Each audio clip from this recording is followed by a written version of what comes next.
Lack of consistency and reps is the killer of all dreams. We've all had those times where we'll just come home after a long day of school or work, watch YouTube, eat a bunch of junk food, skip the gym, just because we didn't feel comfortable with doing the uncomfortable task right now. And then we realize from that point on that our progress has gone down. However, the real test is the days you don't feel like going and the days you want to give up and the days you don't feel like actually doing the thing that you're supposed to do. There will be a time when you keep reaching consistency and at first it seems very easy, but there's going to be that day that tests you in this particular moment, and to destroy your old self and become a new, consistent, disciplined version of yourself from that point on in any circumstance. You need to remember your why.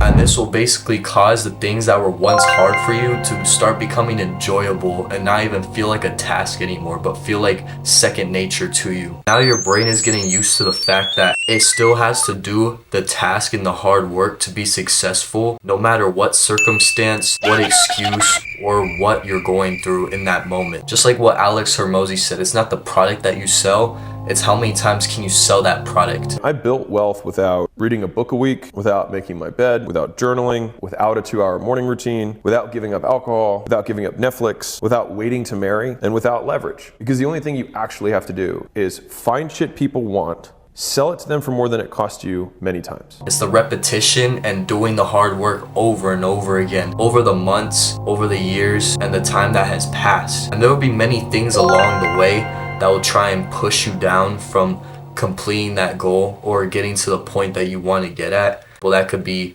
your feelings, being lazy, it could be your limiting beliefs, and even fucking doubters. And the doubters will always fucking say anything no matter what. There will always be something they will make a comment about. And your why has to have such a strong reason and explanation behind it that it'll keep you going no matter what. There could be nothing that could chain you down, because this reason and this purpose that you have is just so universally important that no one could shoot it down. And that's why a lot of mediocre people do a lot of mediocre things, because those successful people are doing things normal people label as impossible.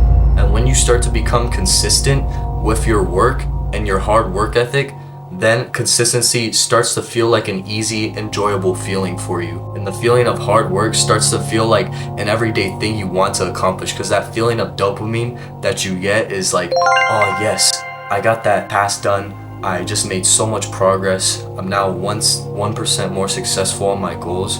And because of that, now you want to experience that feeling of proudness and gratitude every single day. And the more you do that, the more you'll want more of that success feeling, and you'll be addicted to winning. And when you do the activities that you once thought were fun and were very stimulating, then when you do them again, you don't really feel like doing them anymore, and you feel like working on your goals are way more important and fun. Then you start to feel the guilt and regret of doing those unnecessary tasks because they don't bring any value to your goals or where you want to be. And you'll hate yourself for doing those tasks that don't complement your goals or don't provide anything to you. So that feeling will prevent you from wanting to do those bad things and doing those bad habits, so you could stay locked in and stay focused with the goals that you want to do. And when you really think about it, doing that one habit or that off day that you have can really set you behind a few days or some time, because that day where you skip or that day you don't feel like doing the hard task, it could be a task that actually puts you ahead, way far ahead of your competitors, even though if they've been doing the thing longer than you have. And when you complete that task, you've gotten over that mental edge of yourself, and now you're able to surpass them in this journey. So you don't want to give up that opportunity that you've been looking for this whole time and trying to get ready for to be more successful. You don't want to give it up by doing something you'll regret, or a decision that you realize wasn't even fun in the first place. You get over that brick wall and that mental edge, and you reach a new level in your journey. And if you have not already, bro, leave a like, subscribe, and comment if this was able to inspire you and help you with your journey of becoming successful. I know it did. And I'll see you very, very soon, bro. Whoop out, whoop out.